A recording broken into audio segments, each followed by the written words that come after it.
വീണ്ടും ഒരു അവധി ആവശ്യമാണോ? എന്നാൽ പ്രവാസികളുടെ കാത്തിരിപ്പിനെ വിരാമമിട്ടുകൊണ്ട് അടുത്ത വലിയ അവധിക്കാലം എത്തിയിരിക്കുകയാണ്. 2026 ഈദ് അൽ അദ്ഹ എന്നായിരിക്കുമെന്ന കാര്യത്തിൽ ഷാർജയിലെ ജ്യോതിശാസ്ത്രജ്ഞൻ സാധ്യതാ തീയതികൾ പ്രഖ്യാപിച്ചു. അതിനാൽ നിലവിൽ വന്ന റിപ്പോർട്ടുകൾ യുഎയിലെ പ്രവാസി മലയാളികൾക്ക് നാട്ടിൽ പോകാനും യാത്രകൾ പ്ലാൻ ചെയ്യാനും സഹായമായി മാറും.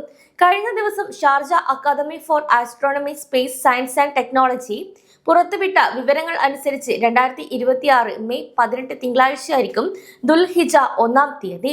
കൂടാതെ മെയ് 26 ചൊവ്വാഴ്ച അറഫ ദിനവും മെയ് 27 ബുധനാഴ്ച ഈദ് അൽ അദ്ഹയും ആയിരിക്കുമെന്നാണ് സാധ്യതാ റിപ്പോർട്ടിൽ വ്യക്തമാക്കിയിട്ടുള്ളത്.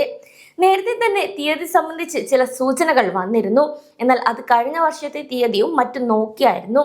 എന്നാൽ ഇപ്പോൾ ജ്യോതിശാസ്ത്രത്തിന്റെ അടിസ്ഥാനത്തിലാണ് സാധ്യതാ തീയതികൾ പ്രഖ്യാപിച്ചിട്ടുള്ളത്. കൂടാതെ മെയ് 17 ഞായറാഴ്ച മാസപ്പിറവി ദർശിച്ചാൽ മാത്രമേ ഔദ്യോഗിക പ്രഖ്യാപനം ഉണ്ടാവുകയുള്ളൂ എന്ന കാര്യം കൂടി പ്രവാസികൾ അറിഞ്ഞിരിക്കണം. എന്തായാലും ജ്യോതിശാസ്ത്രപരമായ കണക്കുകൾ അനുസരിച്ച് മെയ് അവസാന മാസം യുഎയിലെ പ്രവാസികൾക്ക് നീണ്ട ഒരു അവധിക്കാലം ഉണ്ടാകുമെന്ന കാര്യത്തിൽ ഉറപ്പു പറയുന്നുണ്ട്.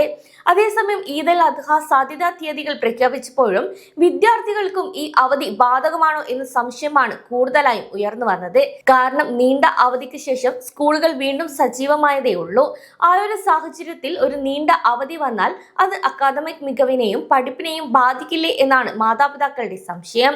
എന്നാൽ സ്കൂൾ അധികൃതർ പറയുന്നത് യുഎയിലെ സ്കൂളുകൾ ഇപ്പോൾ സാധാരണ നിലയിലേക്ക് മടങ്ങിക്കൊണ്ടിരിക്കുകയാണെന്നും അതിനാൽ തന്നെ പഠന സമയം നഷ്ടപ്പെടുത്താതെ അവധികൾ എങ്ങനെ ക്രമീകരിക്കാം എന്ന ആലോചനയാണെന്നും അധികൃതർ വ്യക്തമാക്കി. കൂടാതെ സ്കൂൾ പ്രിൻസിപ്പൽമാർക്ക് ചില പ്രത്യേക സാഹചര്യങ്ങളിൽ 3 ദിവസത്തെ വരെ അധിക അവധി നൽകാനും അധികാരമുണ്ട്.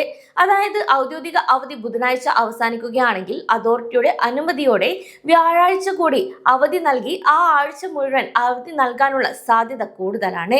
എന്നാൽ നഷ്ടപ്പെടുന്ന പഠന സമയം ശനിയാഴ്ചകളിലോ അല്ലെങ്കിൽ പ്രത്യേക ക്ലാസ്സുകളിലൂടെയോ അല്ലെങ്കിൽ സ്കൂൾ സമയം കൂട്ടിയെടുത്തോ ഇത് പരിഹരിക്കേണ്ടതായി വരും. ഇന്ത്യൻ കരിക്കുലം പിന്തുടരുന്ന സ്കൂളുകളെ സംബന്ധിച്ചിടത്തോളം മെയ് പകുതി മുതൽ ജൂൺ ആദ്യവാരം വരെ ഏറ്റവും നിർണായകമാണ്. 10ാം ക്ലാസ് വിദ്യാർത്ഥികളുടെ 2ാം ഘട്ട ബോർഡ് പരീക്ഷകൾ ഈ സമയത്താണ് നടക്കുന്നത്. അതിനാൽ തന്നെ ആഘോഷങ്ങൾക്കൊപ്പം തന്നെ പരീക്ഷാ തയ്യാറെടുപ്പുകൾക്കും സ്കൂളുകൾ മുൻഗണന നൽകുന്നുണ്ട്. അവധിക്കാലത്ത് ഡിജിറ്റൽ പ്ലാറ്റ്ഫോമുകൾ വഴി ഓൺലൈൻ പഠനം നടത്താനും മറ്റുള്ള പ്രത്യേക പദ്ധതികളും സ്കൂൾ തയ്യാറാക്കി കഴിഞ്ഞു. അപ്പോൾ വിദ്യാർത്ഥികൾക്കും നീണ്ട അവധി തന്നെ ലഭിക്കുമെന്ന കാര്യത്തിൽ യാതൊരു സംശയവുമില്ല. കൂട്ടുകാരുടെ കൂടെ കളിക്കാനും പഠിക്കാനും വീട്ടുകാരുടെ കൂടെ നാട്ടിൽ പോകാനും മറ്റു ട്രിപ്പുകൾ പോകാനും ഒക്കെ ഈ ഒരു സമയം ഉപയോഗിക്കാം. എന്നാൽ യുഎയിലെ ജീവനക്കാർക്കും ഈ ഈദ് അൽ അദ്ഹ അവധി സംബന്ധിച്ച് തർക്കങ്ങൾ വേണ്ട. നീണ്ട അവധി ലഭിക്കാനുള്ള സാധ്യത ഇവിടെ കൂടുതലാണ്. കൂടാതെ യുഎഇ ഗവൺമെന്റിന്റെ അവധി പട്ടിക അനുസരിച്ച് അറഫ ദിനവും ഈദ് അൽ അദ്ഹയും കൂട്ടി ആദ്യ 3 ദിവസങ്ങളും പൊതു സ്വകാര്യ മേഖലയ്ക്ക് ശമ്പളത്തോട് കൂടിയ അവധി നൽകുന്നതാണ് യുഎയിലെ പതിവ്.